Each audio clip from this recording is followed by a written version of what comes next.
안녕하십니까 여러분. 현재 중국 에너지난이 매우 심각한 상황에 직면했습니다.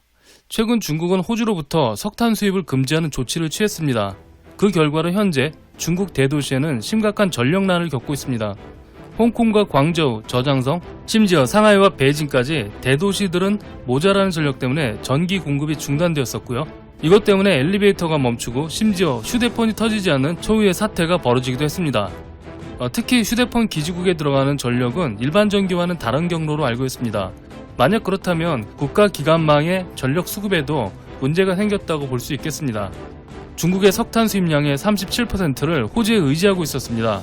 하지만 그동안 중공 바이러스 유출과 중국 인권 문제 등으로 호주와 외교 마찰을 겪었었습니다. 중국은 이에 대한 보복 조치로 중국 공산당이 먼저 수입 금지 조치를 취했다고 합니다. 상황을 보니까 중국이 허세를 앞뒤 안 가리고 부린 것 같습니다. 하지만 앞으로 중국은 지금보다 더 심각한 에너지난을 겪을 것으로 보입니다.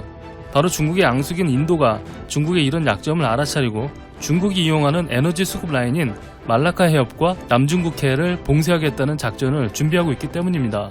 더 큰 골칫거리는 중국과 천년 원수인 베트남이 인도와 손잡고 해상 봉쇄에 가담했다는 사실이고요. 중국이 믿었던 우방인 러시아마저도 중국의 뒤통수를 세게 내려친 상황입니다. 우선 베트남 이야기 먼저 해보겠습니다. 베트남은 중국과 국경을 맞대고 있는 만큼 해안선도 중국과 매우 밀접하게 연결되어 있죠. 난사군도를 비롯한 남중국해 전역에서 중국과 외교적인 마찰을 겪고 있는 국가이기도 합니다. 게다가 중국과 여러 차례 전쟁도 겪으면서 50년이 넘는 갈등을 유지해온 나라이기 때문에 베트남의 대중국 해상 압박은 중국에게 많은 부담을 줄 수밖에 없습니다. 인도와 베트남은 해양 협력을 지속적으로 강화하고 있습니다.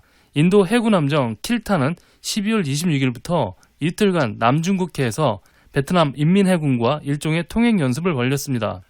인도 베트남 정상급 회담을 중국이 노골적으로 비난한 지 불과 며칠 후에 나온 것이어서 중국으로서는 매우 화가 나고 당황스러울 수밖에 없는 훈련이었습니다. 인도는 베트남에 홍수 피해를 겪은 베트남 중부 지역 사람들에게 보낼 구호품을 싣고 베트남 항구인 호치민시에 나룽항에 도착했습니다. 구호물자는 약 15톤에 달한다고 합니다. 하지만 이것이 단순히 구호물자를 보내기 위한 자원봉사가 아니었다는 사실이 중요한데요. 구호물자를 운반했던 킬탄이라는 배는 대잠수함 스텔스 코르벳이었다는 사실입니다. 즉 잠수함을 때려잡는 스텔스 전함으로 중국이 자기네 해역이라고 주장하는 지역을 통과해서 물류 운송을 했다는 점에 중국은 분노하고 있는 것입니다. 이번 구호 활동은 인도 사가르 사절단 하에서 제공됐다고 합니다. 이 단체는 인도 해군이 선호하고 신뢰할 수 있는 안보 파트너 조직이라고 인도 국방부가 발표했습니다. 한마디로 인도 해군의 안보 관련 조직이 대잠수함 스텔스 함정을 몰고 남중국해를 가로질러서 베트남 항구로 들어갔다는 이야기입니다. 자, 이 정도면 중국이 화날 만도 하죠. 이번 사태는 인도 모디 총리와 베트남의 웅웬수안 푸쿠 외무장관 간의 정상회담이 열린 후에 불과 며칠 만에 발생한 사건입니다. 인도 베트남 양측은 인도 태평양 지역의 안정을 위해 안보 협력을 강화해야 한다고 강조해 왔습니다. 국방에서 석유과학 에너지 공급에 이르기까지 인도 베트남 두 나라 사이에 7개의 협정이 체결되었다고 합니다.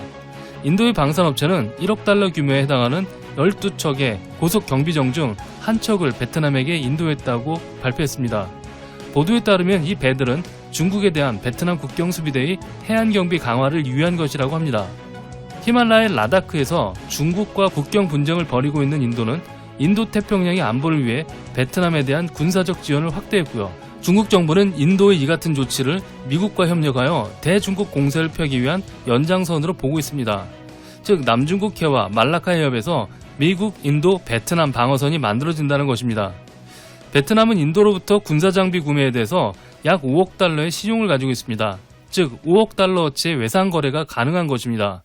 또한 베트남이 사용할 미사일 무기의 원천 기술은 바로 러시아에서 나온 기술입니다. 인도는 오래전부터 인도 러시아 미사일인 브라모스를 아세안 국가에 판매할 수 있는 옵션을 모색해 왔습니다. 하지만 아직까지 베트남에 브라모스 미사일을 공급할 수 있는지는 구체적으로 결정이 나지는 않았습니다. 하지만 최근 러시아의 행보를 보면 승인이 날 가능성도 상당히 높아 보입니다. 베트남 등 아세안 국가들은 잠수함, 선박, 전투기, 그리고 육지에서 발사할 수 있는 중거리 순항 미사일 구매하기 위해서 인도에 접근해 왔습니다. 전문가들은 이러한 미사일 판매가 가능하게 된다면 최대 300kg의 재래식탄두를 장착할 수 있는 인도의 초음속 순항 미사일을 아세안 국가에 보급할 수 있게 되고요. 이러한 무기 공급은 결국 중국의 공격적인 태세를 억제하는 역할을 할 것으로 보고 있습니다. 아시아타임즈의 한 보고서는 인도와 러시아가 브라모스 미사일의 사거리를 650km에서 최종적으로 1500km에 도달할 수 있도록 800km를 추가로 확장하기 위해서 노력하고 있다고 전했습니다. 이렇게 된다면 중국의 선전, 광저우, 청두, 충칭, 둥관, 우한 등 6개 도시는 베트남의 모든 육상기지로부터 1500km 범위 내에 위치해 있기 때문에 베트남에서 직접 타격 가능한 범위가 됩니다. 이번에 인도가 통행했던 베트남의 낫짱 항구를 베트남 정부는 인도 해군 함정에게 독점적으로 접근을 허가했습니다. 거대한 항공모함 및 기타 해군 함정뿐만 아니라 잠수함 도킹도 가능할 정도의 깊이로 인도 태평양 지역 전체에서 최고의 심해 항구 중 하나라고 합니다. 따라서 베트남을 거점으로 육상과 해상에서 중국을 봉쇄 또는 공격할 수 있는 최고의 기지를 인도가 얻어낸 것입니다. 여기에 러시아도 중국 길들이기에 팔을 걷어붙였습니다. 러시아는 아예 중국이 세계로 통할 수 있는 세 개의 관문을 모두 닫아버리겠다고 합니다.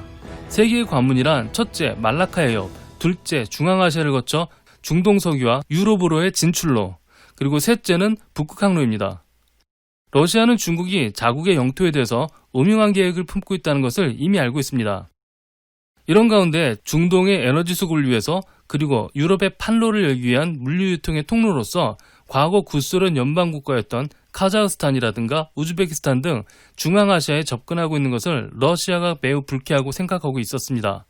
그러지 않아도 중국이 연해주에 흑심을 품고 있다는 사실을 감지한 러시아로서는 참기 힘들었을 것입니다. 왜냐하면 푸틴은 집권 초기부터 강한 러시아를 주장했으며 이 강한 러시아를 만들기 위해서 러시아는 양날개, 즉 동양과 서양이라는 양날개로 날아야 한다고 역설했습니다.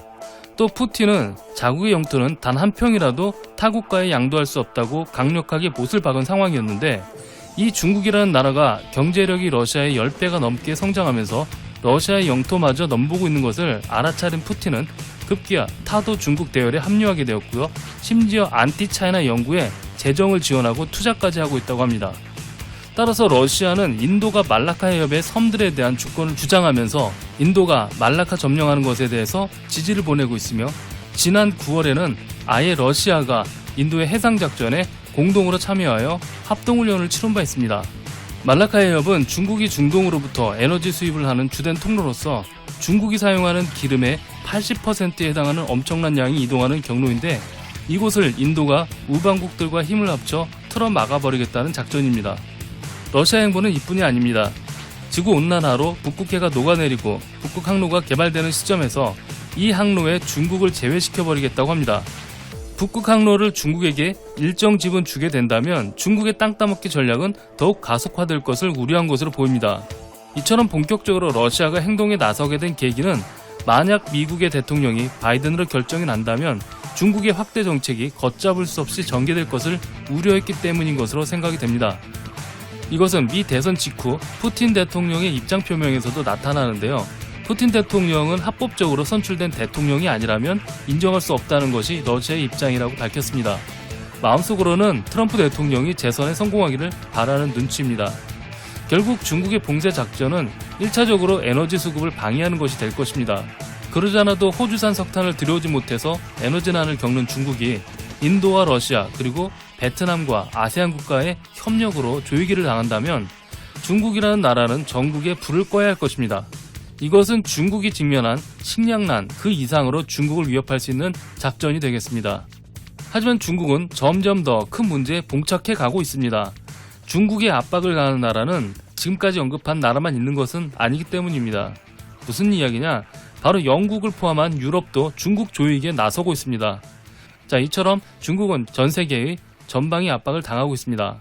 중국의 공산당이 만약에 망한다면 북한은 그냥 붕괴이죠. 김정은과 일당들은 어디론가 급히 짐 싸서 망명을 가야 할 것입니다. 정말 머지않아서 우리 한반도의 정세가 재편이 될 것임에 분명해 보입니다. 늦어도 10년 안에 아시아는 대한민국의 확장 버전인 국가로서 한반도와 일본이 아시아를 리드하는 그런 구도가 되지 않을까 조심히 예견을 해봅니다. 자, 오늘 이야기는 여기까지 하겠습니다. 다음 이야기도 기대해 주시기 바랍니다.